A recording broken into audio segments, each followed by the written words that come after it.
ਵਾਹਿਗੁਰੂ ਜੀ ਕਾ ਖਾਲਸਾ ਵਾਹਿਗੁਰੂ ਜੀ ਕੀ ਫਤਿਹ।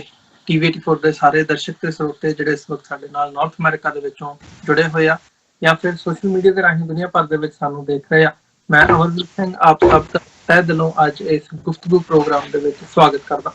ਵਿਊਜ਼ ਅੱਜ ਅਸੀਂ ਜਿਹੜਾ ਅਮਰੀਕਾ ਦੇ ਵਿੱਚ ਖਾਸ ਤੌਰ ਤੇ ਜਾਂ ਓਵਰਆਲ ਅਮਰੀਕਾ ਤੋਂ ਸ਼ੁਰੂ ਹੋ ਕੇ ਹੁਣ ਦੁਨੀਆ ਭਰ ਦੇ ਵਿੱਚ ਰੇਸਿਜ਼ਮ ਨਸਲਵਾਦ ਦੇ ਉੱਤੇ ਜਿਹੜੀ ਇੱਕ ਬਹਿਸ ਛਿੜੀ ਹੋਈ ਹੈ, ਓਵਰਆਲ ਇਸ ਕੰਟੈਕਸਟ ਦੇ ਵਿੱਚ ਵਿਚਾਰ ਚਰਚਾ ਕਰਾਂਗੇ। ਤੇ ਬੀਤੀ ਕੱਲ ਦੀ ਜਿਹੜੀ ਘਟਨਾ ਹੈ ਕੈਨੇਡਾ ਦੇ ਵਿੱਚੋਂ ਸਾਡੇ ਸਾਹਮਣੇ ਆਈ ਹੈ, ਐਨਡੀਪੀ ਦੇ ਆਗੂ ਜਗਮੀਤ ਸਿੰਘ ਜਦੋਂ ਇਸ ਮੁੱਦੇ ਨੂੰ ਪਰਸਿਊ ਕਰ ਰਹੇ ਸੀ ਹਾਊਸ ਆਫ ਕਾਮਨਸ ਦੇ ਵਿੱਚ, ਤੇ ਉਸ ਨੂੰ ਮੁੱਖ ਰੱਖਦਿਆਂ ਹੋਇਆ ਉਹਨਾਂ ਦੀ ਤਕਰਾਰ ਜਿਹੜੀ ਹੈ ਉਹ ਹੋਈ ਹੈ। ਜਦੋਂ ਅਸੀਂ ਦੇਖਦੇ ਹਾਂ ਬਲਾਕ ਕਿਊਬਿਕਨਸ ਦੇ ਇੱਕ ਐਮਪੀ ਦੇ ਨਾਲ, ਤੇ ਉਹਨਾਂ ਨੇ ਡਾਇਰੈਕਟਲੀ ਇਹ ਗੱਲ ਕਹੀ ਹੈ ਕਿ ਉਹਨਾਂ ਵੱਲੋਂ ਉਸ ਐਮਪੀ ਨੂੰ ਜਿਹੜਾ ਹੈ ਉਹ ਰੇਸਿਸਟ ਨਸਲਵਾਦੀ ਕਹਿ ਕੇ ਸੰਬੋਧਨ ਕੀਤਾ ਗਿਆ, ਤੇ ਬਾਅਦ ਦੇ ਵਿੱਚ ਉਹਨਾਂ ਨੂੰ ਹਾਊਸ ਆਫ ਕਾਮਨਸ ਦੇ ਵਿੱਚੋਂ ਜਿਹੜਾ ਹੈ ਉਹ ਬਾਹਰ ਕੱਢ ਦਿੱਤਾ ਗਿਆ। ਉਹਨਾਂ ਨੂੰ ਉਸ ਦਿਨ ਦੀ ਕਾਰਵਾਈ ਦੇ ਵਿੱਚ ਅੱਗੇ ਸ਼ਾਮਲ ਨਹੀਂ ਕੀਤਾ ਗਿਆ। ਤੋ ਇਸ ਨੇ ਵੀ ਇੱਕ ਨਵੀਂ ਬਹਿਸ ਛੇੜੀ ਹੈ, ਤੇ ਖਾਸ ਤੌਰ ਤੇ ਸਿੱਖਾਂ ਦਾ ਜੋ ਨਸਲਵਾਦ ਦੇ ਪ੍ਰਤੀ ਰੇਸਿਜ਼ਮ ਦੇ ਪ੍ਰਤੀ ਸਟੈਂਡ ਹੈ ਉਸ ਨੂੰ ਮੁੱਖ ਰੱਖਦਿਆਂ ਹੋਇਆਂ ਜਿਹੜੀਆਂ ਖਬਰਾਂ ਨੇ ਮੀਡੀਆ ਦੇ ਵਿੱਚ ਇਸ ਵਕਤ ਦੇਖੀਆਂ ਜਾ ਰਹੀਆਂ ਨੇ। ਸੋ ਇਸ ਸਾਰੇ ਨੂੰ ਅਸੀਂ ਮੁੱਖ ਰੱਖਦੇ ਅੱਜ ਗੱਲ ਕਰਾਂਗੇ, ਜਿੱਥੇ ਗੱਲ ਜਗਮੀਤ ਸਿੰਘ ਦੇ ਸਟੈਂਡ ਦੀ ਕਰਾਂਗੇ, ਨਾਲ ਹੀ ਨਾਲ ਜੋ ਸਿੱਖਾਂ ਦਾ ਰੇਸਿਜ਼ਮ ਪ੍ਰਤੀ ਜਾਂ ਇਸ ਸਾਰੇ ਘਟਨਾਕ੍ਰਮ ਦੇ ਵਿੱਚ ਅਸੀਂ ਜਦੋਂ ਦੇਖਦੇ ਹਾਂ ਤੇ ਵੱਡੀ ਗਿਣਤੀ ਦੇ ਵਿੱਚ ਜਿੱਥੇ ਵੀ ਵਿਰੋਧ ਪ੍ਰਦਰਸ਼ਨ ਜਾਂ ਅਦਰਵਾਈਜ਼ ਕੋਈ ਇਸ ਕਿਸਮ ਦੀ ਜਿਹੜੀ ਮੂਵਮੈਂਟ ਹੈ ਉਹ ਚੱਲ ਰਹੀ ਹੈ, ਸਿੱਖਾਂ ਨੇ ਸਮਰਥਨ ਦਿੱਤਾ, ਸ਼ਮੂਲੀਅਤ ਕੀਤੀ ਹੈ ਜਿੱਥੇ ਫਿਜ਼ੀਕਲੀ, ਉੱਥੇ ਲੰਗਰ ਦੇ ਨਾਲ ਜਿਹੜਾ ਹੈ ਉਹ ਵੀ ਪ੍ਰੋਟੈਸਟਰਸ ਦਾ ਜਿਹੜਾ ਇਸ ਪਾਰਟ ਦੇ ਵਿੱਚ ਸ਼ਮੂਲੀਅਤ ਦੇ ਨਾਲ ਨਾਲ ਉਹਨਾਂ ਦੀ ਮਦਦ ਹਰ ਤਰੀਕੇ ਦੇ ਨਾਲ ਕਰਨ ਦੀ ਕੋਸ਼ਿਸ਼ ਕੀਤੀ ਹੈ, ਜਿਹਦੀ ਵਾਈਡਲੀ ਮੀਡੀਆ ਦੇ ਵਿੱਚ ਕਵਰੇਜ ਵੀ ਹੋਈ ਹੈ। ਸੋ ਇਸ ਸਾਰੀ ਗੱਲਬਾਤ ਦੇ ਲਈ ਅੱਜ ਸਾਡੇ ਨਾਲ ਸੁਖਮਿੰਦਰ ਸਿੰਘ ਹੰਸਰਾ ਕੈਨੇਡਾ ਦੇ ਵਿੱਚੋਂ ਟੋਰਾਂਟੋ ਤੋਂ ਸਾਡੇ ਨਾਲ ਬਣੇ ਹੋਏ ਆ। ਆਪ ਅਕਾਲੀ ਦਲ ਅੰਮ੍ਰਿਤਸਰ ਦੇ ਸੀਨੀਅਰ ਆਗੂ ਨੇ, ਤੇ ਇਸ ਦੇ ਉੱਤੇ ਅਸੀਂ ਅੱਜ ਵਿਚਾਰ ਚਰਚਾ ਕਰਾਂਗੇ। ਹੰਸਰਾ ਸਾਹਿਬ, ਤੁਹਾਡਾ ਸਵਾਗਤ ਹੈ ਜੀ। ਵਾਹਿਗੁਰੂ ਜੀ ਕਾ ਖਾਲਸਾ ਵਾਹਿਗੁਰੂ ਜੀ ਕੀ ਫਤਿਹ। ਵਾਹਿਗੁਰੂ ਜੀ ਕਾ ਖਾਲਸਾ ਵਾਹਿਗੁਰੂ ਜੀ ਕੀ ਫਤਿਹ। ਅਮਰਵੀਰ ਸਿੰਘ ਹੰਸਰਾ ਸਾਹਿਬ, ਕਿਵੇਂ ਦੇਖਦੇ ਹੋ ਜਿਹੜਾ ਜਗਮੀਤ ਸਿੰਘ ਵੱਲੋਂ ਇਹ ਸਟੈਂਡ ਹਾਊਸ ਆਫ ਕਾਮਨਸ ਦੇ ਵਿੱਚ ਲਿਆ ਗਿਆ, ਤੇ ਇਸ ਵਕਤ ਜਿਹੜੀ ਇਹ ਡਿਬੇਟ ਵੀ ਚੱਲ ਰਹੀ ਹੈ ਓਵਰਆਲ? ਸ਼ੁਰੂਆਤ ਕਰਾਂਗੇ ਜਗਮੀਤ ਸਿੰਘ ਦੇ ਸਟੈਂਡ ਤੋਂ। ਬਿਲਕੁਲ ਜੀ, ਸਾਊਥ ਦਾ ਬਾਰਡਰ ਤੁਹਾਡੇ ਮੁਲਕ ਦੇ ਵਿੱਚ ਜਦੋਂ ਜਾਰਜ ਫਲੋਇਡ ਦੀ ਹੱਤਿਆ ਹੋਈ, ਉਸ ਤੋਂ ਬਾਅਦ ਬਲੈਕ ਲਾਈਵਜ਼ ਮੈਟਰ ਦਾ ਸਲੋਗਨ ਦਿੱਤਾ ਗਿਆ ਦੁਨੀਆ ਭਰ ਦੇ ਵਿੱਚ। ਇਸ ਸਲੋਗਨ ਨੇ ਦੁਨੀਆ ਭਰ ਦੇ ਵਿੱਚ ਇੱਕ ਜਾਗਰੂਕਤਾ ਦੀ ਲਹਿਰ ਪੈਦਾ ਕੀਤੀ ਆ ਨਸਲਵਾਦ ਦੇ ਖਿਲਾਫ, ਰੇਸਿਜ਼ਮ ਦੇ ਖਿਲਾਫ ਜੀ। ਭਾਵੇਂ ਕਿ ਬਹੁਤ ਸਾਰੇ ਲੋਕ ਆ ਜਿਹੜੇ ਉਹ ਸਿਰਫ ਇਹੀ ਨਹੀਂ ਸਮਝਦੇ ਕਿ ਬਲੈਕਸ ਦੀਆਂ ਲਾਈਵਸ ਨੇ ਜਿਹੜੀਆਂ ਉਹ ਮੈਟਰ ਕਰਦੀਆਂ ਨੇ। ਇਸ ਮੈਟਰ ਫੈਕਟ ਜੇ ਸਿੱਖ ਨੁਕਤਾ ਨਿਗਾਹ ਤੋਂ ਵੇਖੀਏ ਤਾਂ ਆਲ ਲਾਈਵਸ ਮੈਟਰ, ਮਾਨਵਤਾ ਦੀ ਜਿਹੜਾ ਸਰਬੱਤ ਦਾ ਭਲਾ, ਅਸੀਂ ਤਾਂ ਉਹਦੇ ਵਿੱਚ ਯਕੀਨ ਰੱਖਦੇ ਹਾਂ। ਪਰ ਜੇ ਨਸਲਵਾਦ ਹੈ ਜਿਹੜਾ, ਇਹ ਆਪਣੇ ਆਪ ਦੇ ਵਿੱਚ ਇੱਕ ਹਿਊਮਨ ਫਿਨਾਮਨਾ ਹੈ, ਤੇ ਦੁਨੀਆ ਦੇ ਕੋਨੇ ਕੋਨੇ ਵਿੱਚ ਇਸ ਦੀ ਪੀੜਾ ਜਿਹੜੀ ਹੈ ਉਹ ਲੋਕ ਹੰਢਾ ਰਹੇ ਨੇ। ਪਰ ਜਦੋਂ ਇਹ ਫਿਰ ਗਵਰਨਮੈਂਟ ਏਜੰਸੀਜ਼ ਦੇ ਵਿੱਚ ਆ ਜਾਂਦਾ, ਜਿਹੜੀਆਂ ਇਨਫੋਰਸਮੈਂਟ ਏਜੰਸੀਜ਼ ਨੇ ਗਵਰਨਮੈਂਟ ਦੀਆਂ, ਤਾਂ ਫਿਰ ਉਹ ਕਈ ਵਾਰ ਜ਼ਿਆਦਾ ਘਾਤਕ ਹੋ ਨਿਬੜਦਾ। ਇਸੇ ਗੱਲ ਨੂੰ ਲੈ ਕੇ ਕੈਨੇਡਾ ਦੇ ਵਿੱਚ ਵੀ ਬਹਿਸ ਛਿੜੀ ਜਦੋਂ ਜਸਟਿਨ ਟਰੂਡੋ ਨੇ ਇੱਕ ਰੈਲੀ ਦੇ ਵਿੱਚ ਜਾ ਕੇ ਗੋਡਾ ਲਾਇਆ, ਤੇ ਉਸ ਤੋਂ ਬਾਅਦ ਫਿਰ ਇਹ ਜਿਹੜੀ ਬਹਿਸ ਆ ਇਹ ਘਰ ਘਰ ਦੇ ਵਿੱਚ ਆ ਗਈ ਕਿ ਵਾਕਿਆ ਹੀ ਹਰ ਇੱਕ ਪ੍ਰਾਣੀ ਕਿਸੇ ਨਾ ਕਿਸੇ ਮਹਾਜ਼ ਤੇ ਜਾ ਕੇ ਉਹਨੇ ਰੇਸਿਜ਼ਮ ਆ ਜਿਹੜਾ ਉਹ ਆਪਣੇ ਮਨ ਦੇ ਉੱਤੇ ਹੰਡਾਇਆ ਹੋਇਆ।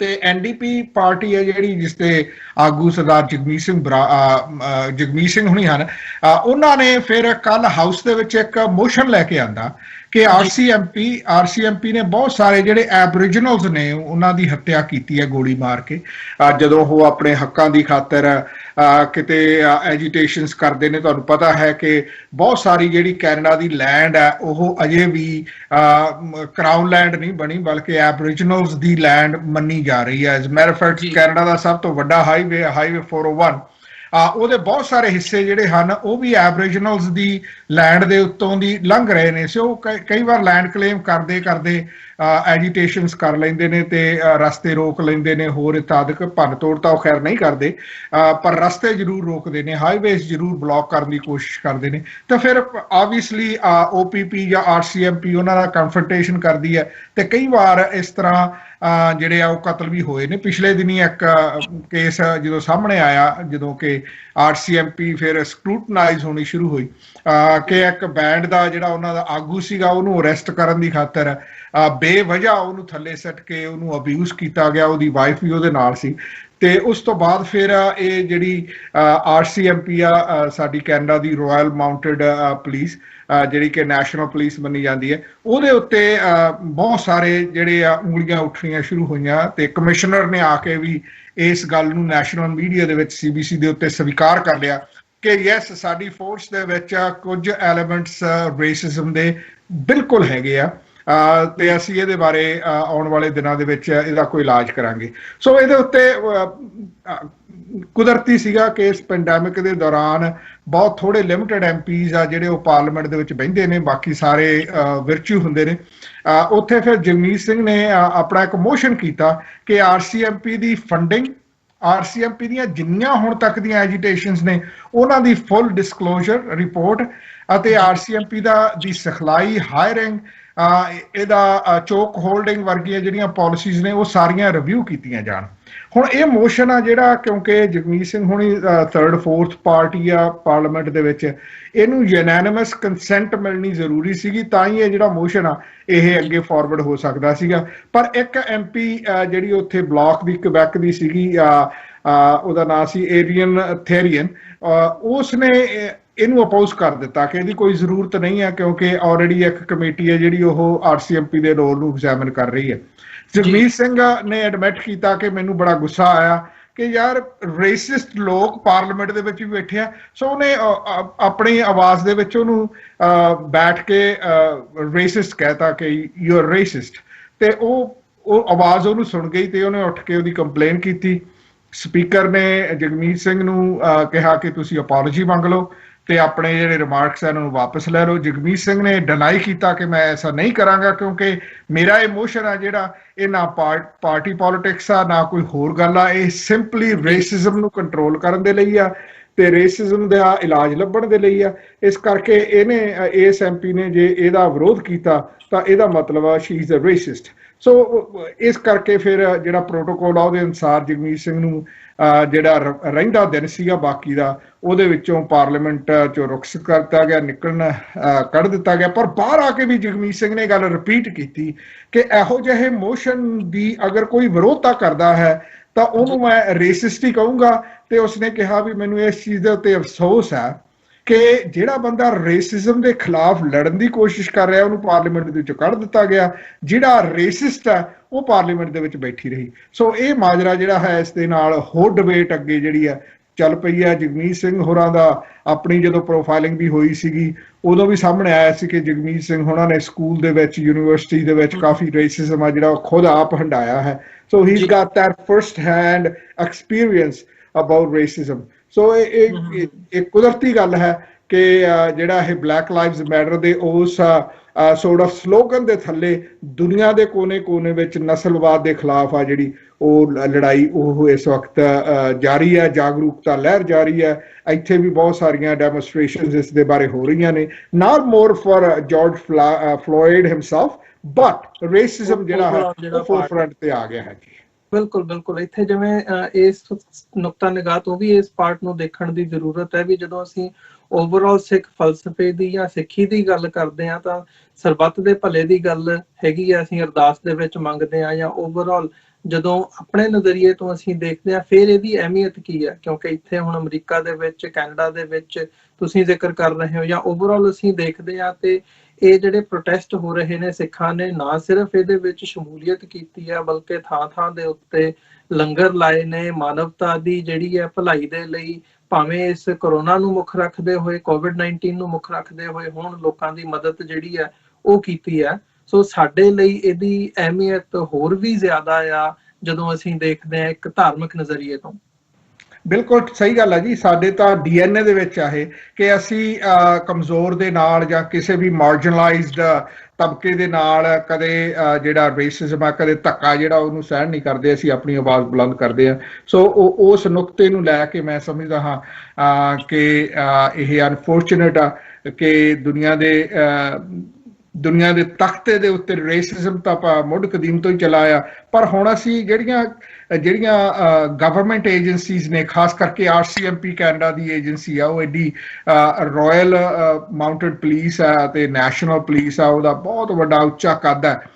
ਉਸ ਦੇ ਵਿੱਚ ਜਦੋਂ ਅਸੀਂ ਇਹ ਰੇਸਿਜ਼ਮ ਵਰਗੀਆਂ ਖਬਰਾਂ ਹੁਣ ਸੁਣਦੇ ਹਾਂ, ਕੇਸਿਸ ਸੁਣਦੇ ਹਾਂ, ਕਮਿਸ਼ਨਰ ਆ ਕੇ ਐਡਮਿਟ ਕਰ ਰਹੀ ਆ ਕਿ ਸਾਡੇ ਇਸ ਫੋਰਸ ਦੇ ਵਿੱਚ ਇਹ ਜਿਹੜੀਆਂ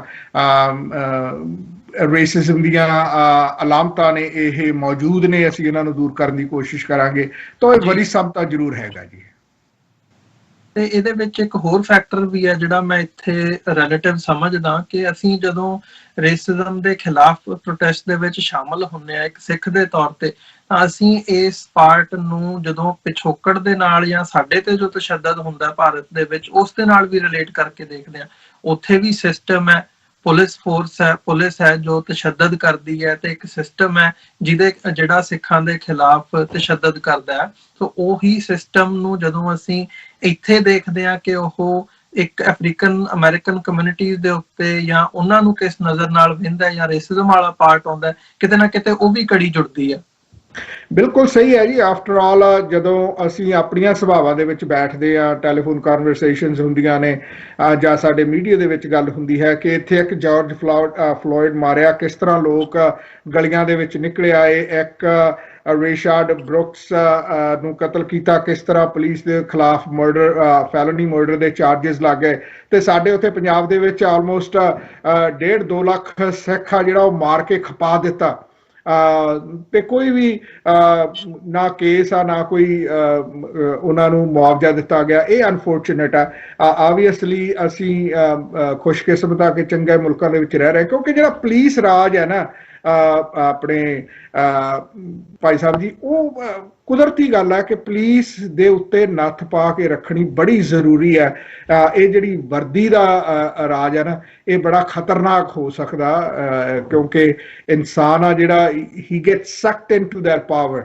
ਸੋ ਪੁਲਿਸ ਰਾਜ ਹੈ ਜਿਹੜਾ ਇਹਦੀ ਬੈਡ ਨਿਊਜ਼ ਹੀ ਹੁੰਦੀ ਹੈ, ਇਸ ਕਰਕੇ ਇਹਦੇ ਤੇ ਜਿਹੜੀ ਮਜ਼ਬੂਤ ਨੱਥ ਹੈ ਉਹ ਪਾ ਕੇ ਰੱਖਣੀ ਜ਼ਰੂਰੀ ਹੈ। ਤੇ ਮੈਂ ਸਮਝਦਾ ਕਿ ਇਹਨਾਂ ਮੁਲਕਾਂ ਦੇ ਵਿੱਚ ਮੈਕੈਨਿਜ਼ਮ ਹੈ ਕਿ ਪੁਲਿਸ ਨੂੰ ਕੰਬੈਟ ਜਾਂ ਕੰਟਰੋਲ ਕੀਤਾ ਜਾ ਸਕੇ। ਬਹੁਤਾਤ ਦੇ ਵਿੱਚ ਜਿਹੜੇ ਪੁਲਿਸ ਮਹਿਕਮੇ ਦੇ ਨਾਲ ਜੁੜੇ ਹੋਏ ਲੋਕ ਨੇ, 99.9% ਵੀ ਤੁਸੀਂ ਕਹਿ ਲਓ ਕਿ ਉਹ ਚੰਗੇ ਇਨਸਾਨ ਨੇ, ਲਾਅ ਫੋਲੋ ਕਰਦੇ ਨੇ।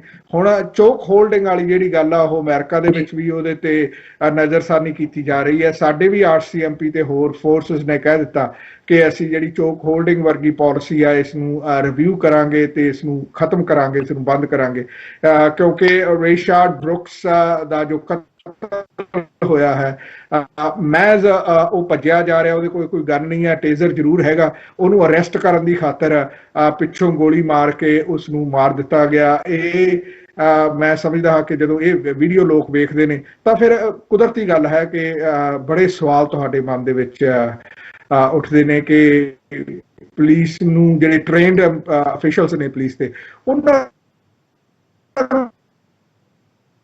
ਨੂੰ ਐਸਾ ਕਰਨ ਦੀ ਕੀ ਜ਼ਰੂਰਤ। ਇਹਦੇ ਬਾਰੇ ਨਵੀਆਂ ਪਾਲਿਸੀ ਸਾਡੇ ਬੜਾ ਸੀ। ਇੱਕ ਸਾਡਾ ਮੁੰਡਾ ਬਿਨਾਂ ਬੇਵਜ੍ਹਾ ਬਹੁਤ ਸਾਰਾ ਕੁੱਟਿਆ, ਤੇ ਉਹ ਜਦੋਂ ਕੁੱਟਿਆ, ਆਲੇ ਦੁਆਲੇ ਲੋਕ ਵੀ ਬਹੁਤ ਸਾਰੇ ਆਪਣੇ ਪੰਜਾਬੀ ਖੜੇ ਸਨ, ਉਹਨਾਂ ਨੇ ਕੰਪਲੇਨ ਕੀਤੀ ਅਤੇ ਉਸ ਤੋਂ ਬਾਅਦ ਅਸੀਂ ਪੁਲਿਸ ਦੇ ਖਿਲਾਫ ਐਜੀਟੇਸ਼ਨ ਕੀਤੀ, ਮੁਜ਼ਾਹਰੇ ਵੀ ਕੀਤੇ। ਮੈਂ ਉਹਦਾ ਆਰਗੇਨਾਈਜ਼ਰ ਸੀ, ਤੇ ਪੁਲਿਸ ਨੇ ਸਾਨੂੰ ਸਮਝਾਉਣ ਦੀ ਕੋਸ਼ਿਸ਼ ਕੀਤੀ ਕਿ ਵੀ ਆਰ ਦੀ ਲਾਅ ਇਨਫੋਰਸਮੈਂਟ ਏਜੰਸੀ, ਅਸੀਂ ਕੋਈ ਅਪੀਲਾਂ ਜਾਂ ਬੇਨਤੀਆਂ ਨਹੀਂ, ਬਲਕਿ ਅਸੀਂ ਬਾਂਹ ਮਰੋੜ ਕੇ ਲਾਅ ਜਿਹੜਾ ਇਨਫੋਰਸ ਕਰਨ ਵਾਲੀ ਏਜੰਸੀ। ਇਸ ਦੇ ਬਾਵਜੂਦ ਫਿਰ ਉਹਨਾਂ ਨੂੰ ਬਹੁਤ ਸਾਰੀ ਟ੍ਰੇਨਿੰਗ ਦਿੱਤੀ ਗਈ ਕਿ ਕਿਸ ਤਰ੍ਹਾਂ ਤੁਸੀਂ ਜਿਹੜਾ ਅਰੈਸਟ ਕਰਨੀ ਹੈ, ਕਿਸ ਤਰ੍ਹਾਂ ਤੁਸੀਂ ਕਿਸੇ ਨੂੰ ਕੰਬੈਟ ਕਰਨਾ ਹੈ। ਸਰਦਾਰ ਗੁਰਬਖਸ਼ ਸਿੰਘ ਮਰਲੀ ਜਿਹੜੇ ਕਿ ਸਾਡੇ ਮੈਂਬਰ ਪਾਰਲੀਮੈਂਟ ਸਨ, ਇੱਕ ਕਬੱਡੀ ਦੇ ਉੱਤੇ ਲੜਾਈ ਹੋ ਗਈ ਤੇ ਉਹਨਾਂ ਨੇ ਪੁਲਿਸ ਵਾਲਿਆਂ ਨੂੰ ਕਿਹਾ ਵੀ ਕੋਈ ਨਹੀਂ, ਮੁੰਡੇ ਮਾੜਾ ਮੋਟਾ ਹੋਇਆ ਤੇ ਅਸੀਂ ਇਹਨਾਂ ਨੂੰ ਠੀਕ ਕਰ ਲਵਾਂਗੇ। ਉਹਨਾਂ ਨੇ ਗੁਰਬਖਸ਼ ਸਿੰਘ ਮਰਲੀ ਦੀ ਬਾਂਹ ਮਰੋੜ ਕੇ ਉਹਨੂੰ ਵੀ ਪੁੱਠਾ ਕਰਕੇ ਖੜਾ ਕਰ ਲਿਆ। ਉਸ ਤੋਂ ਬਾਅਦ ਫਿਰ ਇੱਕ ਹੋਰ ਐਜੀਟੇਸ਼ਨ ਅਸੀਂ ਕੀਤੀ ਤੇ ਉਦੋਂ ਵੀ ਪੁਲਿਸ ਨੂੰ ਆਪਣੀਆਂ ਜਿਹੜੀਆਂ ਪਾਲਿਸੀਜ਼ ਆ ਉਹਦੇ ਵਿੱਚ ਤਰਮੀਮਾਂ ਕਰਨੀਆਂ ਪਈਆਂ ਕਿ ਯੈਸ ਐਸਾ ਪੁਲਿਸ ਫੋਰਸ ਨੂੰ ਨਹੀਂ ਕਰਨਾ ਚਾਹੀਦਾ, ਬਲਾਈਂਡਲੀ ਜਿਹੜੀ ਫੋਰਸ ਆ ਅਪਲਾਈ ਨਹੀਂ ਕਰਨੀ ਚਾਹੀਦੀ, ਲੌਜਿਕ ਦੇ ਆਧਾਰ ਤੇ ਕਰਨੀ ਚਾਹੀਦੀ ਆ।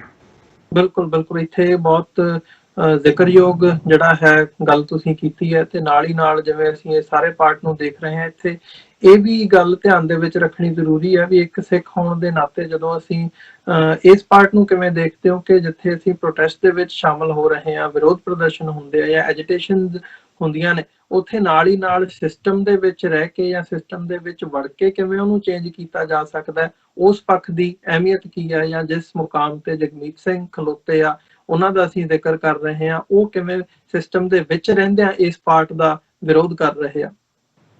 ਇਹ ਬਿਲਕੁਲ ਸਹੀ ਆ ਕਿ ਜਿਹੜੀਆਂ ਪਾਲਿਸੀਜ਼ ਨੇ ਉਹ ਤਾਂ ਫੈਡਰਲ ਗਵਰਨਮੈਂਟ ਤੋਂ ਹੀ ਉੱਪਰੋਂ ਚੱਲਦੀਆਂ ਹਨ, ਤੇ ਇਹ ਜਿਹੜੀ ਫਿਕਸ ਆ ਉਹ ਵੀ ਉੱਪਰੋਂ ਹੀ ਸ਼ੁਰੂ ਹੋਣਾ ਹੈ। ਤੇ ਜਗਮੀਤ ਸਿੰਘ ਹੋਰਾਂ ਦਾ ਜਿਹੜਾ ਇਮੋਸ਼ਨ ਸੀਗਾ, ਇਹ RCMP ਦੀ ਫੰਡਿੰਗ, RCMP ਦੀ ਹਾਇਰਿੰਗ, RCMP ਦੀ ਸਿਖਲਾਈ, RCMP ਦੀ ਚੋਕ ਹੋਲਡਿੰਗ ਵਰਗੀ ਪਾਲਿਸੀਜ਼, RCMP ਨੇ ਹੁਣ ਤੱਕ ਕਿੰਨੀਆਂ ਗਲਤੀਆਂ ਕੀਤੀਆਂ ਉਹਨਾਂ ਦੀ ਪ੍ਰੋਪਰ ਖੁਲਾਸਾ, ਪ੍ਰੋਪਰ ਰਿਪੋਰਟ, ਇਹ ਸਾਰੀਆਂ ਚੀਜ਼ਾਂ ਆਪਣੇ ਮੋਸ਼ਨ ਦੇ ਵਿੱਚ ਮੰਗੀਆਂ ਸਨ।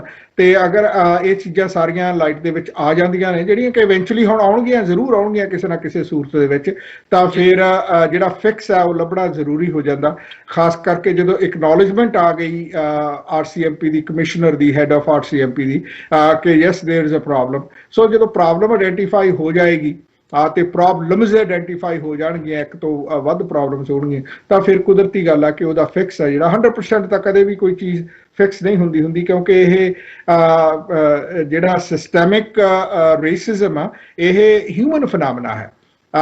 ਇਸ ਕਰਕੇ ਇਹਦੇ ਬਾਰੇ ਜਿੰਨੀ ਵੀ ਵੱਧ ਤੋਂ ਵੱਧ ਗੱਲ ਕੀਤੀ ਜਾਵੇ, ਜਿੰਨੀ ਵੱਧ ਤੋਂ ਵੱਧ ਜਾਗਰੂਕਤਾ ਲਹਿਰ ਪੈਦਾ ਕੀਤੀ ਜਾ ਸਕੇ, ਉਹ ਥੋੜੀ ਹੈ। ਖਾਸ ਕਰਕੇ ਜਦੋਂ ਇਨਫੋਰਸਮੈਂਟ ਏਜੰਸੀਜ਼, ਜਿਹੜੀਆਂ ਗਵਰਨਮੈਂਟ ਏਜੰਸੀਜ਼ ਨੇ, ਉਹਨਾਂ ਦੇ ਵਿੱਚ ਰੇਸਿਜ਼ਮ ਹੁੰਦਾ ਤਾਂ ਫਿਰ ਲੋਕ ਆ ਜਿਹੜੇ ਉਹ ਸਫਰ ਕਰਦੇ ਨੇ। ਜੀ ਬਿਲਕੁਲ, ਮੈਂ ਗੱਲਬਾਤ ਨੂੰ ਥੋੜਾ ਜਿਹਾ ਡਿਫਰੈਂਟ ਨਜ਼ਰੀਏ ਤੱਕ ਵੱਲ ਲਿਜਾਣਾ ਚਾਹੂੰਗਾ। ਜਦੋਂ ਅਸੀਂ ਦੇਖਦੇ ਹਾਂ ਕਿ ਇੱਥੇ ਅਸੀਂ ਰੇਸਿਜ਼ਮ ਦਾ ਪਾਰਟ ਦੇਖਦੇ ਹਾਂ, ਤੇ ਉੱਥੇ ਅਸੀਂ ਦੇਖਦੇ ਹਾਂ ਰੇਸਿਜ਼ਮ ਦੀ ਜਿਹੜੀ ਵਰਸਟ ਫਾਰਮ ਹੈ, ਬ੍ਰਾਹਮਣਵਾਦ, ਉਹ ਕਿਵੇਂ ਲੋਕਾਂ ਦੇ ਉੱਤੇ, ਸਿੱਖਾਂ ਦੇ ਉੱਤੇ, ਜਾਂ ਜਿਹੜੀਆਂ ਘੱਟ ਗਿਣਤੀਆਂ ਨੇ ਉਹਨਾਂ ਦੇ ਉੱਤੇ ਜਿਹੜਾ ਤਸ਼ੱਦਦ ਹੈ ਉਹ ਕੀਤਾ ਜਾ ਰਿਹਾ ਉਸ ਦੇ ਥੱਲੇ।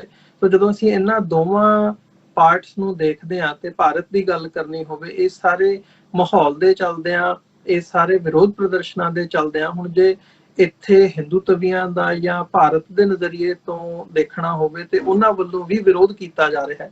ਅਮਰੀਕਾ ਦੇ ਵਿੱਚ, ਕੈਨੇਡਾ ਦੇ ਵਿੱਚ, ਜਾਂ ਈਵਨ ਭਾਰਤ ਦੇ ਵਿੱਚ ਜਿਹੜੀਆਂ ਉਹਨਾਂ ਦੀਆਂ ਸੈਲੀਬ੍ਰਿਟੀਜ਼ ਵੀ ਹੈਗੀਆਂ ਨੇ, ਉਹਨਾਂ ਨੇ ਵੀ ਇਸ ਮੁੱਦੇ ਦੇ ਉੱਤੇ ਜਿਹੜਾ ਹੈ ਉਹ ਜਾਰਜ ਫਲੋਇਡ ਦਾ ਜਾਂ ਬਲੈਕ ਲਾਈਵਜ਼ ਮੈਟਰ ਮੁਹਿੰਮ ਦਾ ਸਾਥ ਦਿੱਤਾ। ਪਰ ਜਦੋਂ ਉੱਥੇ ਦੀ ਗੱਲ ਹੁੰਦੀ ਹੈ, ਭਾਰਤ ਦੇ ਅੰਦਰੂਨੀ ਸਿਸਟਮ ਦੀ ਗੱਲ ਹੁੰਦੀ ਹੈ, ਉੱਥੇ ਜੋ ਘੱਟ ਗਿਣਤੀਆਂ ਨਾਲ ਹੁੰਦਾ ਹੈ, ਉੱਥੇ ਜਾ ਕੇ ਉਹ ਚੁੱਪ ਕਰ ਜਾਂਦੇ ਨੇ, ਉੱਥੇ ਜਮਾਂ ਹੀ ਜਿਹੜੀ ਹੈ ਚੁੱਪ ਵੱਟ ਜਾਂਦੇ ਨੇ। ਸੋ ਇਹ ਇੱਕ ਕਿਤੇ ਨਾ ਕਿਤੇ ਜਿਹੜੀ ਦੋਗਲੀ ਨੀਤੀ ਹੈ ਉਹ ਕਹੋਗੇ, ਜਾਂ ਇਸ ਪਾਰਟ ਨੂੰ ਕਿਵੇਂ ਦੇਖਦੇ ਹੋ? ਬਿਲਕੁਲ ਜੀ, ਸਭ ਤੋਂ ਵੱਡਾ ਜੋ ਗਵਰਨਮੈਂਟਲ ਲੈਵਲ ਦੇ ਉੱਤੇ ਰੇਸਿਜ਼ਮ ਹੈ ਉਹ ਤਾਂ ਭਾਰਤ ਦੇ BJP RRS ਦੀ ਜੋ ਜੁੰਡਲੀ ਆ ਉਹਨਾਂ ਦੇ ਵੱਲੋਂ ਹੀ ਫੈਲਾਇਆ ਜਾ ਰਿਹਾ ਆਪਣੀਆਂ ਘੱਟ ਗਿਣਤੀਆਂ ਦੇ ਉੱਤੇ, ਤੇ ਦੁਨੀਆ ਨੂੰ ਵੀ ਤਕਰੀਬਨ ਇਹਦਾ ਚਾਨਣ ਹੋ ਗਿਆ। It's about time, it's matter of time ਕਿ ਭਾਰਤ ਦੇ ਖਿਲਾਫ ਜਿਹੜੀ ਇੰਟਰਨੈਸ਼ਨਲ ਲੈਵਲ ਦੇ ਉੱਤੇ ਐਜੀਟੇਸ਼ਨ ਸ਼ੁਰੂ ਹੋ ਗਈ। ਭਾਵੇਂ ਕਿ ਵਿਦਨ ਭਾਰਤ ਬਹੁਤ ਸਾਰੀਆਂ CAA ਦੇ ਖਿਲਾਫ, NRC ਦੇ ਖਿਲਾਫ ਵੱਡੀਆਂ ਵੱਡੀਆਂ ਡੈਮੋਸਟ੍ਰੇਸ਼ਨਸ ਹੋਈਆਂ। ਇਹ ਤਾਂ ਕੁਦਰਤੀ ਆ ਕਰੋਨਾ ਨੇ ਥੋੜਾ ਜਿਹਾ ਉਹਨਾਂ ਜਿਹੜੀਆਂ ਡੈਮੋਸਟ੍ਰੇਸ਼ਨਸ ਸਨ ਉਹਨਾਂ ਨੂੰ ਸਾਈਡਲਾਈਨ ਕਰ ਦਿੱਤਾ। ਪਰ ਇਹ ਗੱਲ ਆ ਜਿਹੜੀ ਇਹ ਕਿਤੇ ਵੀ ਖਤਮ ਨਹੀਂ ਹੋਏਗੀ। ਜਿਹੜਾ ਰੇਸਿਜ਼ਮ ਆ ਉਹਦੇ ਖਿਲਾਫ ਹੀ ਨਹੀਂ ਬਲਕਿ ਸਾਰੀਆਂ ਘੱਟ ਗਿਣਤੀਆਂ ਲਾਮਬੰਦ ਹੋ ਕੇ ਆਪਣੀ ਆਵਾਜ਼ ਬੁਲੰਦ ਕਰਦੇ ਰਹਿਣਗੀਆਂ, ਤੇ ਸਰਵਾਈਵ ਨਹੀਂ ਕਰੇਗੀ ਹਿੰਦੂਤਵਾ ਇੰਟਰਨੈਸ਼ਨਲ ਲੈਵਲ ਦੇ ਉੱਤੇ। ਅੱਜ ਦੇ ਇਸ ਦੁਨਿਆਵੀ ਕਲਚਰ ਦੇ ਵਿੱਚ ਐਸਾ ਸਰਵਾਈਵਲ ਬੜਾ ਮੁਸ਼ਕਲ ਹੈ ਜਿਸ ਕਦਰ ਉਹ ਕਰ ਰਹੇ ਨੇ। ਠੀਕ ਆ, ਲੁਕਮਾ ਜਿਹੜਾ ਰੇਸਿਜ਼ਮ ਆ ਇਹ ਕਿਸੇ ਨਾ ਕਿਸੇ ਫਾਰਮ ਦੇ ਵਿੱਚ ਕਿਤੇ ਨਾ ਕਿਤੇ ਹੁੰਦਾ ਹੀ ਰਹਿਣਾ ਹੈ। ਅਮਰੀਕਾ ਦੇ ਵਿੱਚ ਵੀ ਜਿਹੜੀਆਂ ਰਾਈਟ ਵਿੰਗ ਫੋਰਸਿਸ ਨੇ ਉਹਨਾਂ ਦੇ ਵੱਲੋਂ ਐਸਾ ਕਰਨ ਦੇ ਪ੍ਰਭਾਵ ਦਿੱਤੇ ਜਾਏ ਨੇ। ਕੈਨੇਡਾ ਦੇ ਵਿੱਚ ਵੀ ਜਿਹੜੀਆਂ ਰਾਈਟ ਵਿੰਗ ਫੋਰਸਿਸ ਨੇ ਉਹ ਸਿਰ ਚੱਕ ਰਹੀਆਂ ਨੇ। ਇਹ ਇੰਗਲੈਂਡ ਦੇ ਵਿੱਚ ਵੀ ਰਾਈਟ ਵਿੰਗ ਫੋਰਸਿਸ ਸਿਰ ਚੱਕ ਰਹੀਆਂ ਨੇ। ਇਹ ਇੱਕ ਰੇਸਿਜ਼ਮ ਦਾ ਹੀ ਜਿਹੜਾ ਸੁਲਝਿਆ ਜਾਂ ਵਿਗੜਿਆ ਹੋਇਆ ਰੂਪ ਤੁਸੀਂ ਕਹਿ ਲਵੋ। ਪਰ ਮੈਂ ਸਮਝਦਾ ਹਾਂ ਕਿ ਜਿਸ ਕਦਰ ਭਾਰਤ ਦੇ ਵਿੱਚ ਸ਼ਰੇਆਮ ਗਲੀਆਂ ਦੇ ਵਿੱਚ ਜਿਹੜੀ ਨਫ਼ਰਤ ਆ ਉਸ ਦੇ ਫਨਕਾਰੇ ਮਾਰੇ ਜਾਏ ਨੇ, ਜ਼ਹਿਰ ਦੇ ਜਿਹੜੇ ਫੁਆਰੇ ਛੱਡੇ ਜਾ ਰਹੇ ਨੇ ਹਿੰਦੂ ਤਵੀਆਂ ਵੱਲੋਂ। ਇਹ ਜਿਹੜਾ thank you to social media ਕਿ ਇਹ ਦੁਨੀਆ ਦੇ ਉੱਤੇ ਉਜਾਗਰ ਹੋ ਰਿਹਾ ਹੈ, ਤੇ ਆਉਣ ਵਾਲੇ ਦਿਨਾਂ ਦੇ ਵਿੱਚ ਮੈਂ ਸਮਝਦਾ ਕਿ ਇਹ ਜਿਹੜੀ ਐਂਟੀ ਰੇਸਿਜ਼ਮ ਮੂਵਮੈਂਟ ਆ ਇਹ ਭਾਰਤ ਦੇ ਵਿੱਚ ਵੀ ਉਸ ਸਰਕਾਰ ਦੀਆਂ ਸਲਤਨਤ ਦੀਆਂ ਜਿਹੜੀਆਂ ਜੜ੍ਹਾਂ ਨੇ ਉਹਨਾਂ ਨੂੰ ਖੋਖਲੀਆਂ ਕਰ ਦੇਵੇਗੀ। ਨਹੀਂ ਤੇ ਜਦੋਂ ਇਹੀ ਚੀਜ਼ ਮੀਡੀਆ ਦੀ ਜੇ ਗੱਲ ਕਰਨੀ ਹੋਵੇ ਤੇ ਜਿਹੜਾ ਹਿੰਦੂਤਵੀ ਜਾਂ ਇੰਡੀਅਨ ਮੀਡੀਆ ਆ ਜਾਂ ਹਿੰਦੂਤਵੀ ਫੋਰਸਿਸ ਨੇ, ਉਹਨਾਂ ਦਾ ਨਜ਼ਰੀਆ ਜਿਹੜਾ ਹੈ ਜਦੋਂ ਤੇ ਗੱਲ ਰੇਸਿਜ਼ਮ ਦੀ ਆਉਂਦੀ ਹੈ ਉਹ ਵਿਰੋਧ ਕਰਦੇ ਆ ਤੇ ਉੱਥੇ ਜਾ ਕੇ ਉਹ ਚੁੱਪ ਕਰ ਜਾਂਦੇ ਆ, ਤੇ ਜਦੋਂ ਸਿੱਖਾਂ ਦੀ ਗੱਲ ਆਉਂਦੀ ਹੈ ਤੇ ਫਿਰ ਸਿੱਖਾਂ ਨੂੰ ਇੱਥੋਂ ਤੱਕ ਕਿਹਾ ਜਾਂਦਾ ਜਦੋਂ ਸਿੱਖਾਂ ਦੀ ਵਾਹ-ਵਾਹ ਹੁੰਦੀ ਹੈ ਬਾਹਰਲੇ ਮੁਲਕਾਂ ਦੇ ਵਿੱਚ ਜਾਂ ਅਦਰਵਾਈਜ਼ ਵੀ ਉਹ ਸਿੱਖ ਨੂੰ ਸਿੱਖ ਕਿਉਂ ਆਈਡੈਂਟੀਫਾਈ ਕਰਦੇ ਆ, ਆਪਣੇ ਆਪ ਨੂੰ ਇੰਡੀਅਨ ਦੇ ਤੌਰ ਤੇ ਕਿਉਂ ਨਹੀਂ ਆਈਡੈਂਟੀਫਾਈ ਕਰਦੇ। ਸੋ ਕਿਤੇ ਨਾ ਕਿਤੇ ਬੜੀਆਂ ਚੀਜ਼ਾਂ ਨੇ ਜਿਹੜੀਆਂ ਇਸ ਡਿਬੇਟ ਦੇ ਵਿੱਚੋਂ ਸਾਹਮਣੇ ਆ ਰਹੀਆਂ ਨੇ। ਇਹ ਬਿਲਕੁਲ ਠੀਕ ਹੈ। ਇਹ ਤਾਂ ਮੈਂ ਸਮਝਦਾ ਕਿ ਹਰ ਸਿੱਖ ਆ ਜਿਹੜਾ ਉਹ ਇਸ ਗੱਲ ਦੇ ਉੱਤੇ ਹੁਣ ਕੇਂਦਰਿਤ ਹੋ ਚੁੱਕਾ ਹੈ, ਉਹਦੀ ਸੋਚ ਹੈ ਜਿਹੜੀ ਕਿ ਸਿੱਖ ਗੁਲਾਮ ਹੈ ਉਸ ਮੁਲਕ ਦੇ ਵਿੱਚ। ਸਿੱਖਾਂ ਨੂੰ ਬਤੌਰ ਸਿੱਖ ਕੋਈ ਵੇਖਣਾ ਨਹੀਂ ਚਾਹੁੰਦਾ, ਖਾਸ ਕਰਕੇ ਉੱਥੋਂ ਦੀ ਜਿਹੜੀ ਰੂਲਿੰਗ ਪਾਰਟੀ ਜਾਂ ਕੋਈ, ਮੇਕਸ ਨੋ ਡਿਫਰੈਂਸ, ਨਾ ਕਾਂਗਰਸ ਹੋਵੇ ਚਾਹੇ ਇਹ ਹੁਣ, ਜਾਂ ਕੱਲ ਨੂੰ ਕਿਤੇ ਆਮ ਆਦਮੀ ਪਾਰਟੀ ਦਾ ਵੀ ਜੇ ਦਾ ਲੱਗ ਜਾਵੇ ਕਿਤੇ ਨਾ ਕਿਤੇ, ਇਹ ਸਾਰੀਆਂ ਜਿਹੜੀਆਂ ਸਾਨੂੰ ਵੇਖਣਾ ਨਹੀਂ ਚਾਹੁੰਦੀਆਂ। ਇਹ ਮੈਂ ਸਮਝਦਾ ਹਾਂ ਕਿ ਹਰ ਸਿੱਖ ਨੂੰ ਇਹ ਸਮਝ ਪੈ ਚੁੱਕੀ ਹੈ।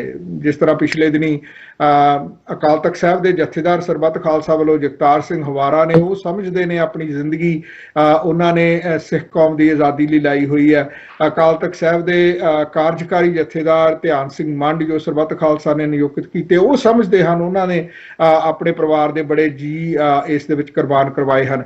ਹੁਣ ਜਿਹੜਾ ਉਹ ਆਲ ਇੰਡੀਆ ਗੁਰਦੁਆਰਾ ਐਕਟ ਦੇ ਅਧੀਨ ਸ਼੍ਰੋਮਣੀ ਗੁਰਦੁਆਰਾ ਪ੍ਰਬੰਧਕ ਕਮੇਟੀ ਵੱਲੋਂ ਨਿਯੁਕਤ ਕੀਤਾ ਹੋਇਆ ਕਾਰਜਕਾਰੀ ਜਥੇਦਾਰ ਆ ਹਰਪ੍ਰੀਤ ਸਿੰਘ, ਉਹਨੇ ਵੀ ਗੱਲ ਸਪਸ਼ਟ ਕਰ ਦਿੱਤੀ ਹੈ ਕਿ ਕਿਹੜਾ ਸਿੱਖ ਹੈ ਜਿਹੜਾ ਉਹ ਖਾਲਿਸਤਾਨ ਜਾਂ ਆਜ਼ਾਦੀ ਨਹੀਂ ਚਾਹੁੰਦਾ। ਸੋ ਇਸ ਕਰਕੇ ਸਾਰੇ ਸਿੱਖ ਆ ਜਿਹੜੇ ਉਹ ਇਸ ਫੋਲਡ ਦੇ ਵਿੱਚ ਖਾਲਿਸਤਾਨੀ ਟੈਂਟ ਦੇ ਥੱਲੇ ਆ ਚੁੱਕੇ ਨੇ।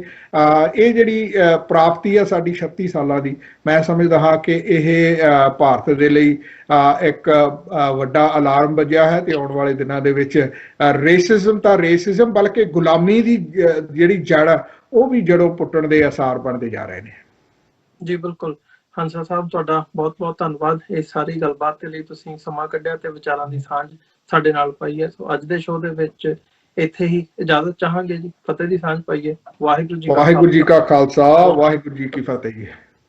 ਵਿਊਅਰਸ, ਉਮੀਦ ਕਰਦੇ ਹਾਂ ਕਿ ਜਿਹੜੀ ਸਾਡੀ ਅੱਜ ਦੀ ਇਹ ਵਿਚਾਰ ਚਰਚਾ ਸੀ ਰੇਸਿਜ਼ਮ ਨੂੰ ਮੁੱਖ ਰੱਖਦਿਆਂ ਹੋਇਆਂ ਭਾਰਤ ਦੇ ਵਿੱਚ ਵਰਸਟ ਫਾਰਮ ਦੀ ਜਿਹੜੀ ਰੇਸਿਜ਼ਮ ਹੈ ਇਵੈਂਚੁਅਲੀ ਉੱਥੇ ਦੀ ਗੱਲ ਵੀ ਕੀਤੀ ਹੈ, ਤੇ ਨਾਲ ਹੀ ਨਾਲ ਇੱਥੇ ਇਹਨਾਂ ਮੁਲਕਾਂ ਦੇ ਵਿੱਚ US ਕੈਨੇਡਾ ਦੇ ਵਿੱਚ ਬੈਠ ਕੇ ਜਿੱਥੇ ਅਸੀਂ ਆਪਣਾ ਯੋਗਦਾਨ ਪਾ ਰਹੇ ਹਾਂ ਜਾਂ ਇਸ ਪਾਰਟ ਦੇ ਵਿੱਚ ਜਿੱਥੇ ਡਾਇਰੈਕਟਲੀ ਸ਼ਮੂਲੀਅਤ ਕਰ ਰਹੇ ਹਾਂ ਉੱਥੇ ਹੋਰ ਤਰੀਕਿਆਂ ਦੇ ਨਾਲ ਵੀ ਇਹਦਾ ਅਸੀਂ ਹਿੱਸਾ ਬਣ ਰਹੇ ਹਾਂ। ਸੋ ਇਸ ਬਾਬਤ ਜਿਹੜੀ ਸਾਡੀ ਇਹ ਗੱਲਬਾਤ ਸੀ ਸੁਖਮਿੰਦਰ ਸਿੰਘ ਹੰਸਰਾ ਹੋਰਾਂ ਦੇ ਨਾਲ, ਉਮੀਦ ਕਰਦੇ ਹਾਂ ਤੁਹਾਨੂੰ ਜ਼ਰੂਰ ਪਸੰਦ ਆਈ ਹੋਵੇਗੀ। ਸੋ ਇਸ ਬਾਬਤ ਤੁਹਾਡੇ ਸੁਜੈਸ਼ਨਸ ਹੋਣ ਜਾਂ ਸਵਾਲ ਹੋਣ ਤੁਸੀਂ ਸਾਨੂੰ ਭੇਜ ਸਕਦੇ ਹੋ ਸੋਸ਼ਲ ਮੀਡੀਆ ਦੇ ਰਾਹੀਂ ਜਾਂ ਅਦਰਵਾਈਜ਼ ਸਾਡੇ ਜਿਹੜਾ ਈਮੇਲਸ ਦੇ ਰਾਹੀਂ ਤੁਸੀਂ ਸਾਡੇ ਤੱਕ ਪਹੁੰਚ ਕਰ ਸਕਦੇ ਹੋ। ਸੋ ਅੱਜ ਦੇ ਸ਼ੋਅ ਦੇ ਵਿੱਚ ਇੱਥੇ ਹੀ ਇਜਾਜ਼ਤ ਚਾਹਾਂਗੇ। ਦੁਬਾਰਾ ਫਿਰ ਕੱਲ ਨੂੰ ਤੁਹਾਡੇ ਨਾਲ ਮੁਲਾਕਾਤ ਹੋਵੇਗੀ।